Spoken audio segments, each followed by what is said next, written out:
Our first speaker from the panel will be Judy Goodman.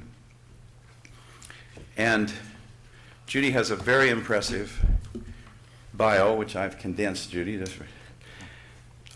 Judy's an attorney, is president of Judy Goodman, PA, a public policy law firm that consults for clients on public issues and represents public agencies and healthcare facilities. Formerly editorial director for WPEC TV, the CBS affiliate, Ms. Goodman served as an on-air exporter on the Affordable Care Act for WPTV last June and answered viewer questions live when the Supreme Court decision was rendered. She is adjunct professor of healthcare law at Florida Atlantic University College of Business and teaches both graduate and undergraduate students. Judy, we need to hear from you for the legal part. Thank you, Dr. Dennis. Good morning. Good morning. Raise your hand if you're on Medicare and have Part A, which is the hospital insurance part. B is, okay. Congratulations. You have already met the definition under the law for having minimum essential benefits. You will not have to face the penalty of a tax called the Individual Shared Responsibility when you file your federal income tax return with the IRS. Bravo, you've already done it. But now let's learn about the people that are not so lucky, and there are 4 million of them here in Florida that are uninsured. Currently, all of their care and costs get cost shifted to you in your insurance premiums. So we're going to try to balance this out today and understand what the purpose of the law is.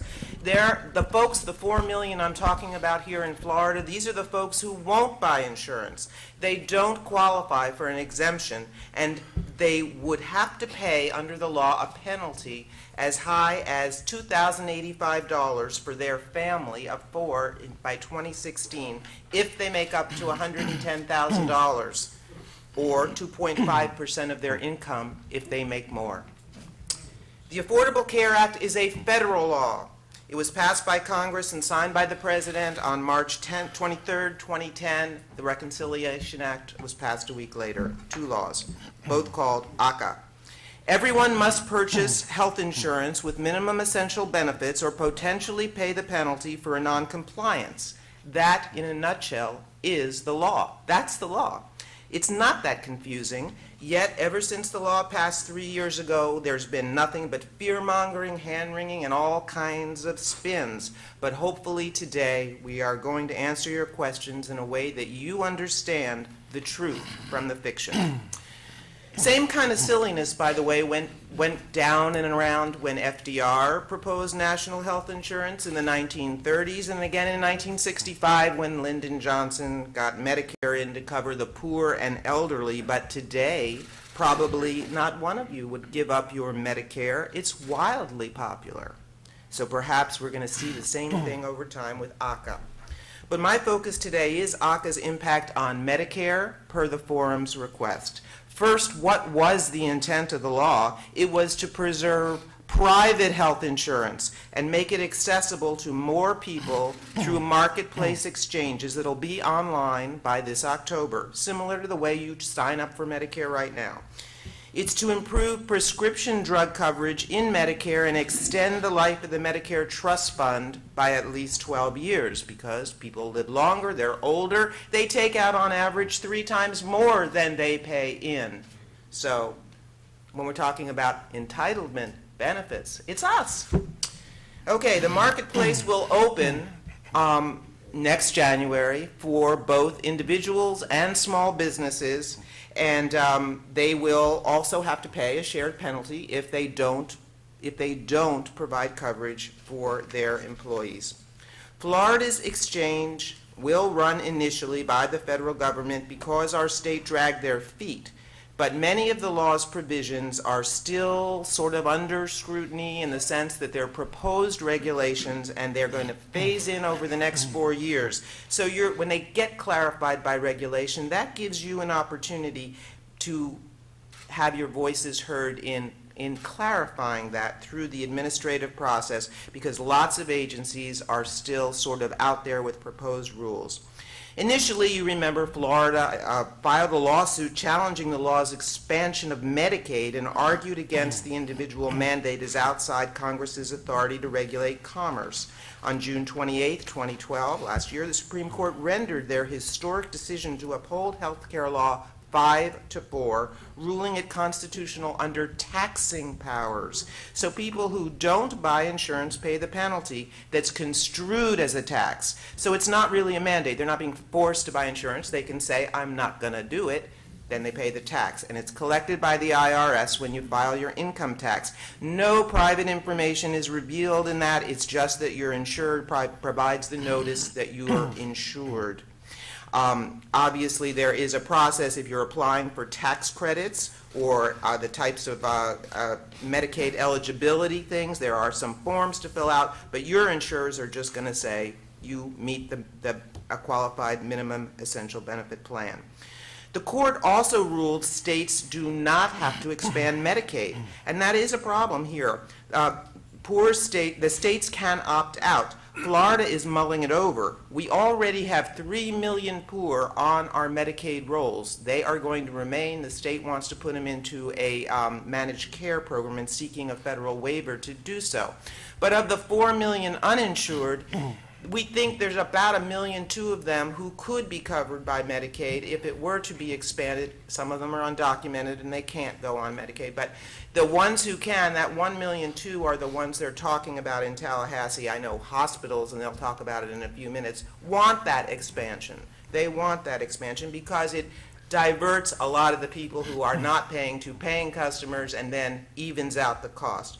Medicaid, the problem here is that Medicaid already costs $21 billion to this state, and that's 1/3 of the state budget. So even if the federal government is paying all of it, which they claim over the next few years, that is a very big number as a state to have to wrestle down. But we have seen some signals that health care costs are coming down as hospitals and doctors get more efficient in reforming themselves under the law. They're playing with lots of new ways of bundling the declining Medicaid reimbursements and instead of doing it as a fee-for-service. One way to slow down spending is by eliminating the massive subsidy going into private insurance by reducing the amount it spends on Medicare Part C. Those are those Advantage programs, which are privately administered insurance programs that ended up costing 14% more per patient than traditional Medicare. They were sold and induced and incented to bring people in to be less costly providers and ended up being more costly providers. That is what is going to be eliminated in the law, that subsidy to even them out. So what is now in the law for you as Medicare recipients, beneficiaries? The preventative care is covered and the gap in Medicare prescription drug coverage will be closing. Now, who's going to pay for all this stuff? More than half the cost comes from an additional Medicare tax of 0.9% of your income. Obviously, remember Medicare, the Part A, some goes paid by you, some by the employer. This is above that. This is a 0.9 on top of that. There's also an investment income tax, 3.8 above certain thresholds. But on the 0.9% of the additional Medicare tax that people pay when they're wage earners, if they're married and jointly filing and having incomes above $250,000, that's who's going to pay that. The 40% excise tax on the Cadillac insurance policies Dr. Dennis mentioned means if you have a policy in excess of benefits of $27,500 for a family of 4. If you're a single, above 10K. Pharmaceutical taxes, medical device taxes, and federal tax on indoor tanning are small other things. Another big offset, though, primarily comes from the intended cost savings due to more aggressive prosecution of Medicare fraud, and that is a huge growth industry here, and a reduction in the overpayments to the insurance companies I've already mentioned. So how does it affect you on Medicare? More discounts on generic and brand name drugs when you reach the donut hole. By 2020, it's going to be closing. More public health screenings, more preventative care, and you already get a one-time wellness visit when you sign up, and you may have already gotten the $250 rebate back when you reach the donut hole in 2010. If you want to know those benefits, there's a website called www.healthcare.gov. That is where you go to find the benefits all spelled out. On the independent Payment Advisory Board mentioned, that's a 15-member expert board, sort of a toothless tiger. What I think you could probably parallel it to is the Federal Reserve Board for what those types of experts do for banks. Basically, they're going to be tasked to keep Medicare costs in check, that they will submit annual cost-cutting proposals to Congress whenever the 5-year growth in Medicare spending per beneficiary is expected to exceed a set growth limit. 0.5 is the first one. They cannot restrict benefits, ration care, or raise premiums, and since Medicare is now below the spending threshold, don't think you're going to have to worry about that. Congress can block their recommendations anyway, and I think they do pretty well at that most of the time. I'm going to answer the rest of your questions during Q&A in order to give my fellow panelists a chance to spread their information. Michael?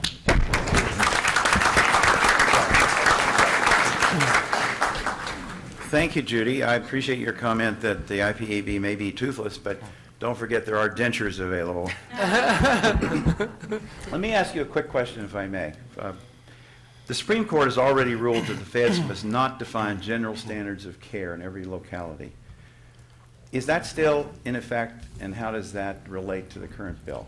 I think you're referring to the guaranteed issue and community rating will be implemented nationally so that insurers must offer the same premium to all applicants of the same age, sex, and geographical location regardless of pre-existing conditions. Right. Okay, got it. Got it. Okay.